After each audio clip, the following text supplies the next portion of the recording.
حمدا لك يا رب أن أتممت علينا نعمة الإيمان بك، وصلاة وسلاما على سيد الأنبياء وخير رسلك، أما بعد. فأعوذ بالله من الشيطان الرجيم. بسم الله الرحمن الرحيم. وما أبرئ نفسي إن النفس لأمارة بالسوء إلا ما رحم ربي إن ربي غفور رحيم. محترم حضرات، درس کی مناسبت سے 13ویں پارے کی پہلی آیت تلاوت کی گئی، اور اس آیت سے جس موضوع کا انتخاب کیا گیا وہ ہے نفس کی کیفیات، انسان کے دل میں اور انسان کے سینے میں جو نفس ہے اس کی کیا کیا کیفیات ہیں، نفس کیسے کیسے بدلتا ہے۔ دیکھیے، انسانی نفس یہ حالات کے حساب سے، ماحول کے حساب سے، ظروف کے لحاظ سے اور مخاطب کے لحاظ سے یہ اپنی اپنی کیفیات اور اپنی اپنی حالتوں میں بدل جاتا ہے۔ انسان کا دل اور انسان کا نفس ہمیشہ ایک خیال میں، ایک حالت میں باقی نہیں رہتا، اور اتنی تیزی سے بدلتا ہے، نفس اتنی تیزی سے تبدیل ہوتا ہے۔ انس رضی اللہ عنہ کہتے ہیں پیارے نبی صلی اللہ علیہ وسلم کی وفات ہوئی، پیارے نبی کا انتقال ہوا تو فوراً ہمارے دل بدلنے لگے۔ پیارے نبی کے جیتے جی ہمارے اندر جو ایمان تھا، پیارے نبی کے حین حیات ہمارا دل جیسے ایمان کی حالت میں مضبوط تھا، پیارے نبی کی وفات کے فوری بعد ہمارے دل بدلنے لگے۔ دل یہ ہمیشہ ایک حالت پر، نفس یہ ہمیشہ ایک حالت پر باقی نہیں رہتا۔ قرآن مجید میں نفس کی 3 کیفیات بتائی گئی کہ نفس جن جن حالتوں میں بدلتا ہے اور جیسے کچھ تبدیل ہوتا ہے، اس کی 3 حالتیں۔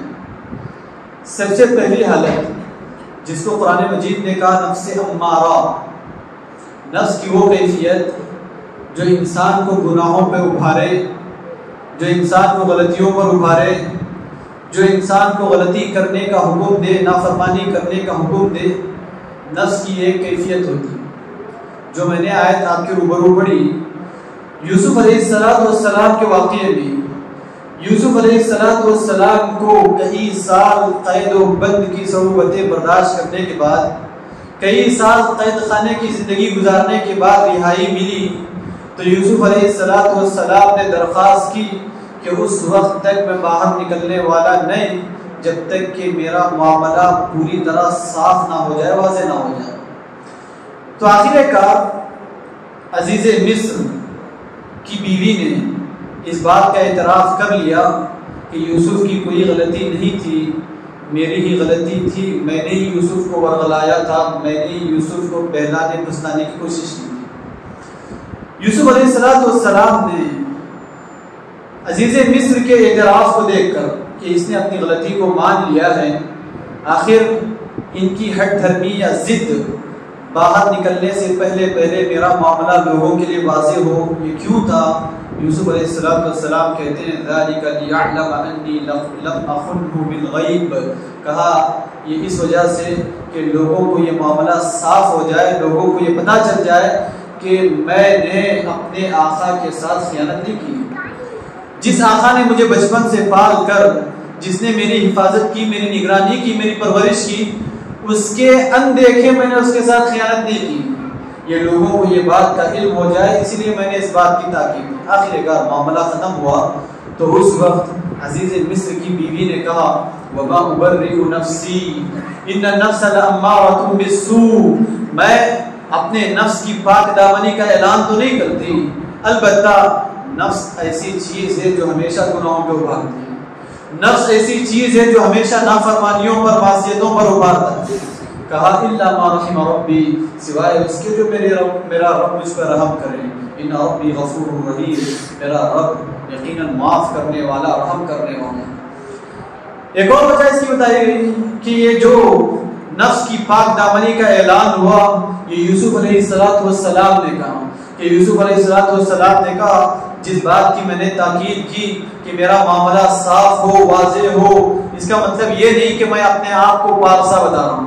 میں اپنے آپ کو بڑا متقی بتا رہا ہوں، اس کا مطلب یہ نہیں ہے۔ میں کہتا ہوں وما ابرئ نفسی، میں اپنے آپ کو پارسا نہیں بتاتا، میں اپنے آپ کو متقی نہیں بتاتا۔ ان النفس الامارۃ بالسوء، میرا بھی تو نفس ہے، نفس بھی تو برائی کا حکم دینے والا ہے، اللہ یہ کہ میرا رب میری حفاظت کرے، مجھ پر رحم کرے۔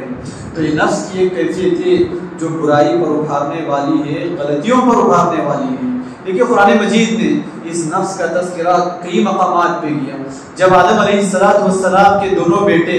آپس میں ایک دوسرے سے لڑنے لگے تو آخر کار قابیل نے حابیل کو مارنے کا طے کر لیا، ارادہ کر لیا۔ قرآن نے کہا فَطَوَّعَتْ لَهُ نَفْسُهُ قَتْلَ أَخِيهِ، اس کا نفس ہی تھا جو اپنے بھائی کو قتل کرنے پر ابھارا تھا،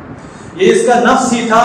جو اس کے بھائی کو قتل کرنے پر ابھارا تھا۔ یہی وہ نفس امارہ ہے جو غلط کام پہ ابھارتا ہے، غلطیوں اور گناہوں پہ ابھارتا ہے۔ یہی بات جب یوسف علیہ السلام کے بھائی یوسف علیہ السلام کو کنویں میں پھینک کر ان کے لباس اور شرٹ کو، قمیص کو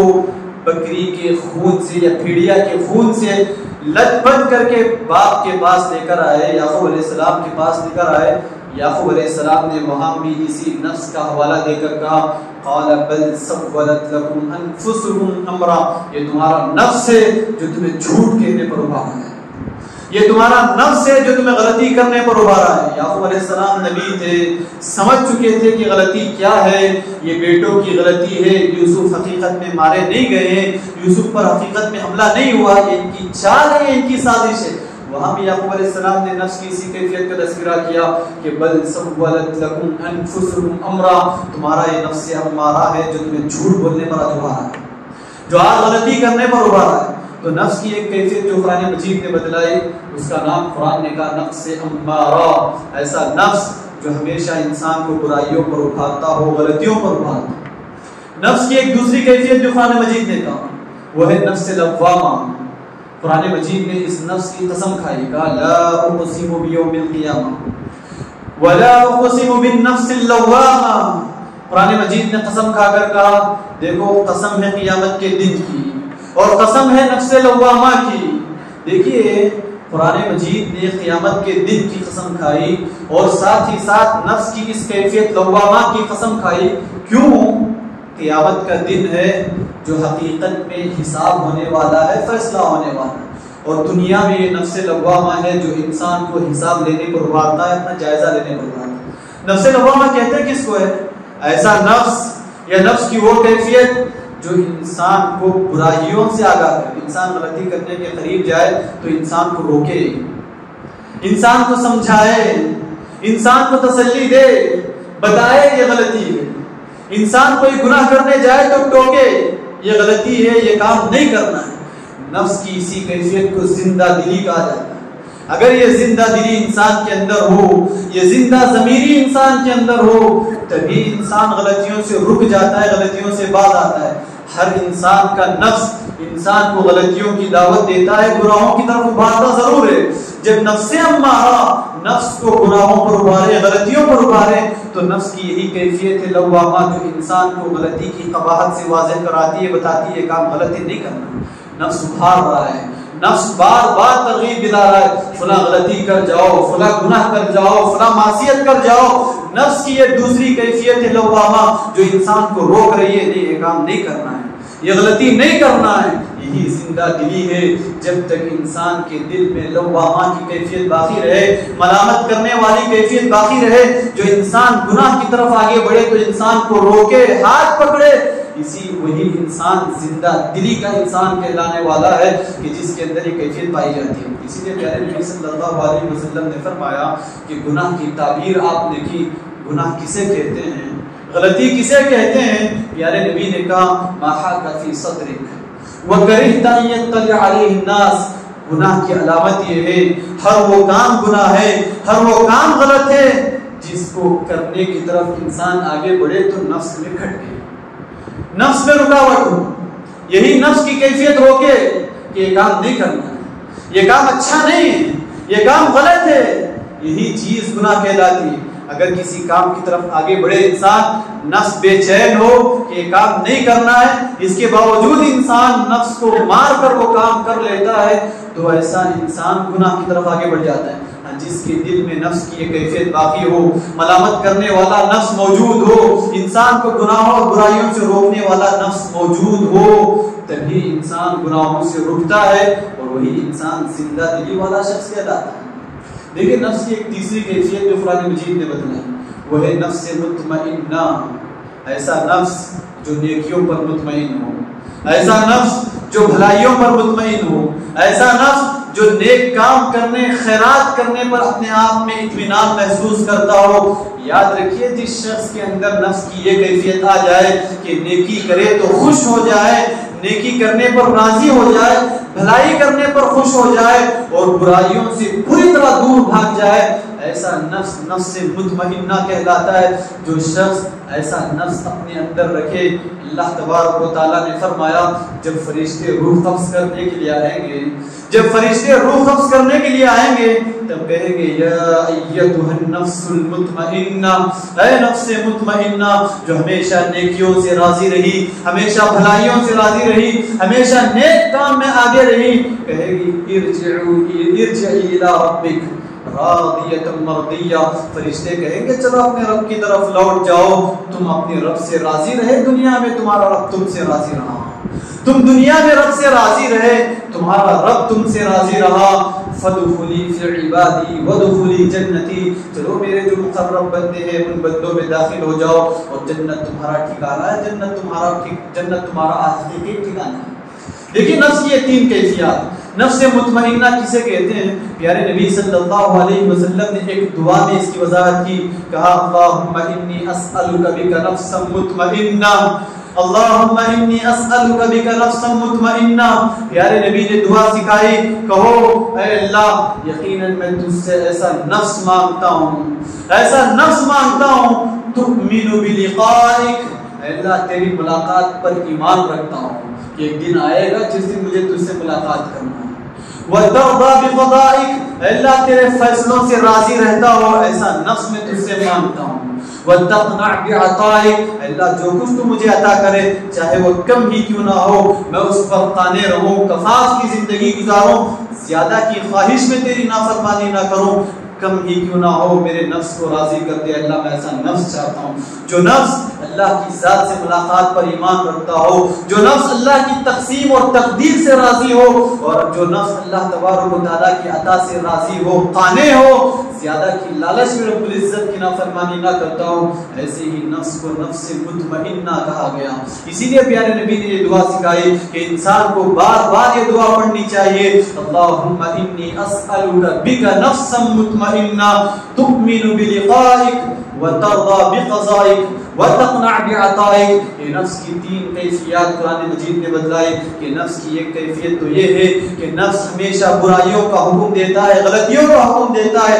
اور وہی نفس کی ایک دوسری کیفیت ہے جو انسان کو غلطی کرنے سے روکتی ہے، غلطی کی قباحت بتاتی ہے، غلطی سے ناراضگی دلاتی ہے، غلطی سے دور بھگاتی ہے، اور نفس کی ایک تیسری کیفیت ہے جو نفس مطمئنہ ہے، جو انسان کو ہمیشہ نیکیوں پر راضی رکھتی ہے، جو انسان کو ہمیشہ بھلائیوں پر راضی رکھتی ہے۔ دیکھیے حقیقت میں جنت ایسے ہی شخص کا مقدر ہے، حقیقت میں جنت ایسے ہی شخص کو ملے گی جو شخص نفس امارہ کو کچل کر نفس لوامہ کی بات مانتے ہوئے اپنے آپ کے نفس کو نفس مطمئنہ بناتا ہے، جو شخص نفس امارہ کو کچل کر، جو نفس برائیوں اور غلطیوں کا حکم دیتا ہو اس کو کچل کر اس کو کنٹرول کرتے ہوئے نفس لوامہ کی بات مانے، فلاں کام غلط ہے، فلاں کام گناہ ہے، مان کر اپنے آپ کو اپنے نفس کو نفس مطمئنہ بنائے، اللہ کی تقدیر اور فیصلے پر راضی رکھے اور اللہ کی عدالت میں جواب دہی کا احساس اپنے اندر پیدا کرے، ایسے ہی شخص کا مقدر جنت ہے۔ اللہ تبارک و تعالیٰ نے فرمایا وَأَمَّا مَنْ خَافَ مَقَامَ رَبِّهِ وَنَهَى النَّفْسَ عَنِ الْهَوَىٰ فَإِنَّ فَإِنَّ الْجَنَّةَ هِيَ الْمَأْوَى، جو شخص رب العزت کے آگے کھڑنے سے ڈر گیا کہ مجھے رب العزت کے آگے کھڑے ہونا ہے، لمحے لمحے کا حساب دینا ہے، جس کے اندر اللہ کے آگے کھڑے ہونے کا ڈر اور خوف آ گیا اور اپنی نفس کو پوری طرح کچلتا رہا، مارتا رہا، کنٹرول کرتا رہا، کہا فَإِنَّ الْجَنَّةَ هِيَ الْمَأْوَى، جنت حقیقت میں ایسے ہی شخص کا ٹھکانہ ہے، جنت حقیقت میں ایسے ہی شخص کا مقدر ہے۔ اسی لیے پیارے نبی صلی اللہ علیہ وسلم نے فرمایا حفت الجنت بالمکارہ وحفت النار بالشہوات، دیکھو جہنم کو خواہشات سے گھیر دیا گیا، خواہشات کے پیچھے بھاگو گے تو جہنم میں جا گرو گے، خواہشات کے پیچھے بھاگو گے تو جہنم تمہاری منزل ہوگی، ٹھکانہ ہوگا۔ اور وحفت الجنت بالمکارہ، ناگوار چیزیں ہیں، گرچہ کی نفس پہ شاخ گزرے گی، نفس کو کچلنا پڑے گا، خواہشات کو مارنا پڑے گا، ارمانوں کا خون کرنا پڑے گا محض اللہ کو راضی کرنے کے لیے۔ یہ سارے ناپسندیدہ چیزوں کو اگر اپناؤ گے تبھی چل کے جنت تمہارا مقدر بنے گی، جنت تمہارا ٹھکانہ بنے گی۔ اگر نفس کی خواہشات کو مان کر انسان رب العزت کو ناراض کر دے تو ایسے ہی شخص کا ٹھکانہ جہنم بتایا گیا۔ تو خلاصہ کلام یہ ہے کہ نفس ہمیشہ ایک حالت میں باقی نہیں رہتا ہے، نفس حالات کے حساب سے بدلتا رہتا ہے، نفس میں کبھی برائی کا خیال بھی آتا ہے، نفس میں کبھی گناہ کا خیال بھی آتا ہے۔ وہی زندہ دلی یہ ہوتی ہے کہ نفس کا ایک کنارہ، نفس کا ایک خیال اور نفس کی ایک قسم انسان کو روکتی ہے کہ فلاں کام تمہیں نہیں کرنا ہے، تو اس کی بات مان لیں، گناہ سے رک جائیں اور اپنے نفس کو اللہ کی تقدیر اور فیصلے پر راضی رکھیں، اللہ کی ملاقات کا احساس اور اللہ کی جواب دہی کا احساس اپنے دل میں پیدا کریں۔ ایسا ہی نفس نفس مطمئنہ کہلائے گا اور موت کے وقت فرشتے خوشخبری دیتے ہوئے، خوشی کا اعلان کرتے ہوئے روح قبض کریں گے۔ ایسے ہی لوگوں کے چہروں پر مسکراہٹ ہوتی ہے جن لوگوں کو موت کے وقت جان لینے سے پہلے روح قبض کرنے سے پہلے فرشتے جنت کی خوشخبری سنا کر روح قبض کرتے ہیں اور اللہ رب العزت کی رضامندی کی خوشخبری سنا کر روح قبض کرتے ہیں۔ دعا ہے رب العزت سے کہ اللہ تبارک و تعالی اپنے آپ کے نفس کو کنٹرول کرتے ہوئے اپنے نفس کو نفس مطمئنہ بنانے کی مجھے اور آپ کو توفیق دے۔ اللہ تبارک و تعالی اللہ کی تقسیم اور تقدیر پر ہمیشہ ہمیں راضی رکھے، خوش رکھے۔ اللہ تبارک و تعالی جب تک اس دنیا میں رکھے صحیح اسلام اور ایمان پر باقی رکھے، اور جب خاتمہ ہو تو کلمہ توحید لا الہ الا اللہ پر ہو۔ اللہم آمین وآخر دعوانا الحمد للہ رب العالمین۔